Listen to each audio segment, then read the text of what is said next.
احادیث مبارکہ میں جس چیز کو زیادہ فوکس کیا جائے اس کو شریعت کی اصطلاح میں واجب. سنن نسائی، سنن ابی داؤد اور سنن ابن ماجہ اور صحیح مسلم میں، صحیح بخاری میں عبداللہ بازار میں یہ روایت منقول ہے. بسم اللہ الرحمن الرحیم. ایک بھائی نے سوال کیا ہے کہ داڑھی واجب ہے یا سنت ہے یا فرض ہے اور اس کے اوپر دلائل کیا ہے.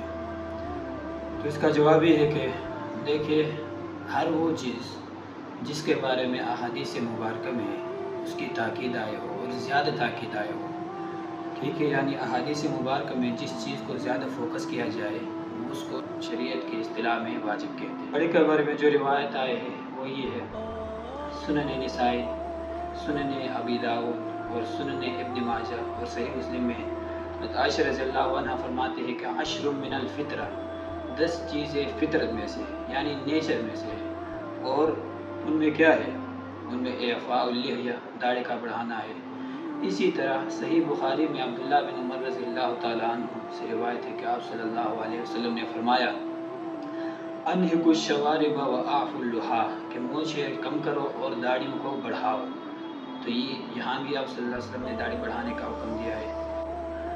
اسی طرح انس بن مالک رضی اللہ تعالیٰ عنہ فرماتے ہیں، مسند بازار میں یہ روایت منقول ہے کہ آپ صلی اللہ علیہ وسلم نے فرمایا کہ خالف المجوس، مجوسیوں کی مخالفت کرو، واعفوا اللحیٰ، اور داڑیاں بڑھاؤ.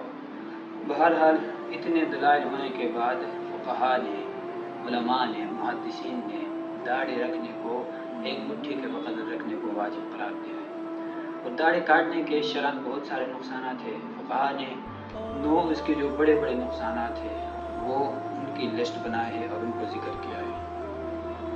تو داڑھی کاٹنے کے 9 بڑے نقصانات ہیں، اور وہ یہ ہے: نمبر 1، آپ صلی اللہ علیہ وسلم کی حکم کی خلاف ورزی کرنا ہے، کیونکہ میں نے آپ کے سامنے روایت پیش کی ہے، 3 روایت پیش کی ہے، ٹھیک ہے، ان میں آپ صلی اللہ علیہ وسلم نے داڑھی بڑھانے کا حکم دیا ہے. ایک ہو گیا. نمبر 2، تمام انبیاء کی سنت کی مخالفت کرنا ہے، ٹھیک ہے، کیونکہ تمام انبیاء نیچر پہ تھے، فطرت پہ تھے، اور فطرت میں یہ ہے کہ داڑھی کو بڑھایا جائے. نمبر 3، شعائر اسلام اور شعائر دین کا مذاق اڑانا ہے، ٹھیک ہے، داڑھی بھی شعائر اسلام میں سے، اسلام کی نشانی ہے، تو اس کو آپ جب کاٹ رہے تو گویا آپ اس کا مذاق اڑا رہے.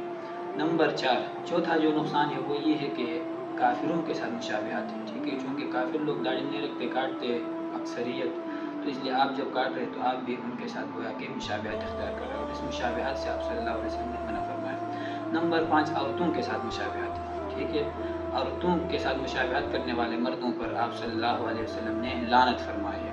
اور نمبر 6، ہجڑوں کے ساتھ مشابہت ہے، ٹھیک ہے. اور نمبر 7 یہ ہے کہ گناہ کا دوام اور تسلسل ہے، مطلب آپ داڑھی کاٹے ہیں، آپ داڑھی کاٹا ہے آپ نے، اس کے بعد آپ خانہ کعبہ کے اندر ہے، طواف کر رہے تب بھی آپ گناہ گار ہیں، آپ روزے رکھ رہے آپ تب بھی گناہ گار ہیں، آپ نماز کے اندر ہے آپ تب بھی گناہ گار ہیں، ٹھیک ہے. اس کو کہتے ہیں دوام اور تسلسل، مسلسل آپ ایک گناہ پہ وہ کر رہے، استمرار کر رہے، ٹھیک ہے.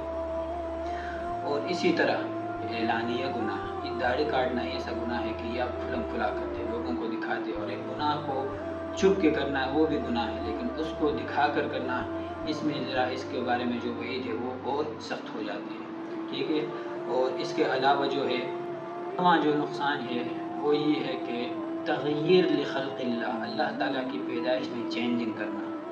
اللہ تعالیٰ نے آپ کو جس طرح پیدا کیا ہے، داڑھی رکھنے کا حکم دیا ہے آپ صلی اللہ علیہ وسلم نے، آپ اس کو کاٹ رہے ہو. شیطان نے اللہ تعالیٰ سے وعدہ کیا تھا کہ میں ایسے لوگوں کو تیار کروں گا جو آپ کی خلقت کو چینج کرے گا، ٹھیک ہے، آپ کی پیدائش کو تبدیل کرے گا. تغیر لخلق اللہ کا جو گناہ ہے وہ بھی اس میں داخل ہے. یہ بڑے بڑے گناہ ہیں، بڑے بڑے نقصانات ہیں داڑھی کاٹنے کے. تو لہٰذا آپ سب سے گزارش ہے کہ آپ سنت کے مطابق کم از کم ایک داڑھی رکھیں. ہاں، داڑھی کے علاوہ جو بالوں پر آ جاتے ہیں آپ اس کو کاٹ سکتے ہیں.